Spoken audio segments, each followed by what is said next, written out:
नमस्कार, स्वागत है आपका क्यू वाइव नेटवर्क पर। मैं हूं नीलू व्यास और इस घंटे की बड़ी लाइव अपडेट्स में पॉइंट ऑफ व्यू में बात करते हैं आज होने वाला ग्रैंड फिनाले श्रीनगर में कि वहां पर आज जो भारत जोड़ो यात्रा का एक तरीके से समापन समारोह है। हमें ये बताया जा रहा था कि बहुत सारे जो विपक्षी दल हैं वो वहां पर पहुंच रहे हैं, एक शो ऑफ स्ट्रेंथ हो सकता है।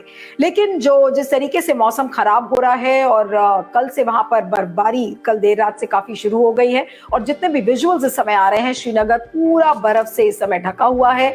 अब ऐसे में जो राहुल गांधी की जो बड़ी सभा होने वाली थी वो कैसे होगी, क्या होगा और कांग्रेस इसके बाद अब कांग्रेस का क्या रोड मैप है, इस सब पर हमारे साथ बातचीत करने के लिए वरिष्ठ पत्रकार शीतल पी सिंह जी हैं, जो कि सत्य हिंदी के फाउंडिंग एडिटर भी हैं। शीतल जी इस समय श्रीनगर में है। सर, आपका बहुत बहुत स्वागत है। और जो पहला सवाल है सर, वो यही है कि राहुल गांधी की जो सभा होने वाली थी, आपको क्या सूचना मिल रही है, कितने बजे है, क्या होगी या नहीं होगी? कहीं कहीं से ये भी खबरें आ रही थी कि शायद वो रैली कैंसिल हो जाए, तो अभी ताजा खबर क्या है सर? देखिए, मौसम के हिसाब से तो नहीं लगता कि वो रैली उस तरह से हो पाएगी। कोई सांकेतिक कार्यक्रम करके अगर उसका समापन हो तो वो तो अलग चीज है, क्योंकि खुले मैदान में कैसे होगी, बर्फ पड़ रही है सुबह से ही।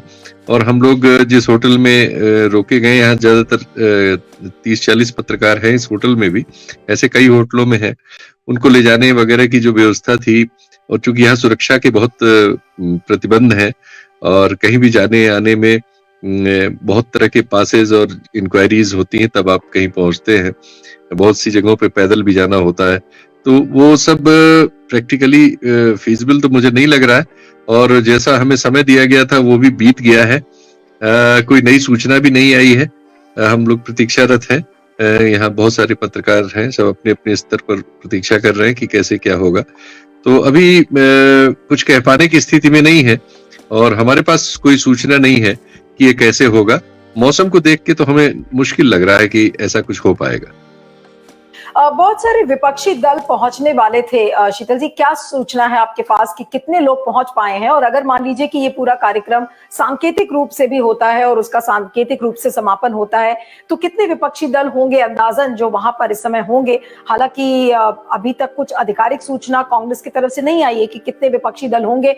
कुछ लोगों से मेरी बात हो रही थी तो उन्होंने कहा कि हमने एम किया था कि कम से कम 21-22 पार्टीज वहां पर पहुंचे। तो आपके पास क्या इससे जुड़ी कुछ सूचना है सर?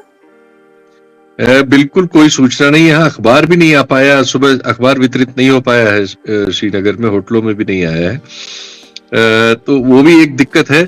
इंटरनेट पर जो सूचना हमें मिल सकती है या जो उनके लोग हैं वो अभी चूंकि व्यवस्था ही करने में लगे हुए हैं, बहुत साफ सूचनाएं नहीं आ रही हैं। अस्पष्ट जो कल शाम तक था उससे लग रहा था कि बहुत लोग तो नहीं आ रहे। वो स्टालिन साहब के आने की बड़ी प्रतीक्षा थी, लेकिन जैसा मुझे कल शाम तक पता चला था वो भी शायद नहीं आ रहे हैं और उनके प्रतिनिधि आएंगे। तेजस्वी यादव और नीतीश कुमार भी नहीं आ रहे हैं। शायद संजय झा आए उनकी पार्टी से।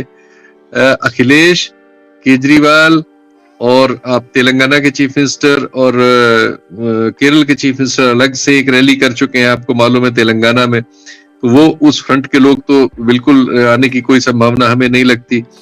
तो बहुत कम लोग बचते हैं विपक्ष। ममता बनर्जी के यहाँ से भी हो सकता है कोई प्रतीक आए, और वैसे तो नहीं। महाराष्ट्र से भी लोग आएंगे, लेकिन अब कौन कौन आएंगे वो देखना होगा। महाराष्ट्र से कौन आते हैं, शायद उनके जो प्रतिनिधि हैं ठाकरे ग्रुप के, उनमें से आए वो जो एक बार इनकी यात्रा में भी शामिल हुए थे। उनका नाम मैं स्लिप कर रहा हूँ, जो उनके प्रवक्ता है, प्रमुख प्रवक्ता जो है। और ऐसे ही है, कोई बहुत स्पष्ट नहीं है विपक्ष की भागीदारी जो है। बाकी छोटे दलों के लोग हो सकते हैं, लेकिन जो प्रमुख नेता हमें दिखाई देते हैं राजनीतिक परिदृश्य में, ममता बनर्जी हैं, केसीआर हैं, और आपके लेफ्ट पार्टियों के लोग। डी राजा आ गए, लेफ्ट पार्टी की ओर से आप कह सकते हैं। एक प्रतिनिधि डी राजा कल हमें नजर आए थे जहां प्रेस कॉन्फ्रेंस हो रही थी। वही आप कह सकते हैं, लेकिन वो कितने महत्वपूर्ण हैं इसका आप आकलन खुद लगा लीजिए। हमें लग रहा है कि विपक्ष वाला मामला तो, यात्रा बहुत सफल है, लेकिन विपक्ष में इसकी वजह से उल्टी हलचल है। क्योंकि कांग्रेस का जहां जहां आधार है वो बहुत सारी जगहों में क्षेत्रीय दलों में सिमट गया है और वो क्षेत्रीय दल अब कांग्रेस को फिर से अपने यहाँ जगह दें, बढ़ने दें, इससे डरते हैं। दूसरे, कांग्रेस के इस यात्रा के पूरे कार्यक्रम के दौरान एक डेवलपमेंट हुआ है कि जहां राहुल गांधी की छवि में सुधार हुआ है, वहीं दूसरी ओर जो अल्पसंख्यक तबका है देश का, उसमें कांग्रेस के प्रति सम्मोहन बढ़ा है। इससे बहुत सारे लोग विपक्ष में जो है वो घबराए हैं। विपक्ष में जो बहुत सारे लोग हैं, क्योंकि सभी राज्यों में अल्पसंख्यक एक अच्छी खासी राजनीतिक भूमिका रखते हैं और वो अगर कांग्रेस की ओर शिफ्ट हो रहे हैं तो उससे बहुत जगह हलचल मचेगी, उनके जन समर्थन कम होंगे और एक समस्या उनके सामने है और कांग्रेस की बार्गेनिंग पावर बढ़ेगी। इसलिए ये एक नया अंतर्विरोध है जो नीचे से पैदा हो रहा है और पैदा हो गया है, सच्चाई ये है।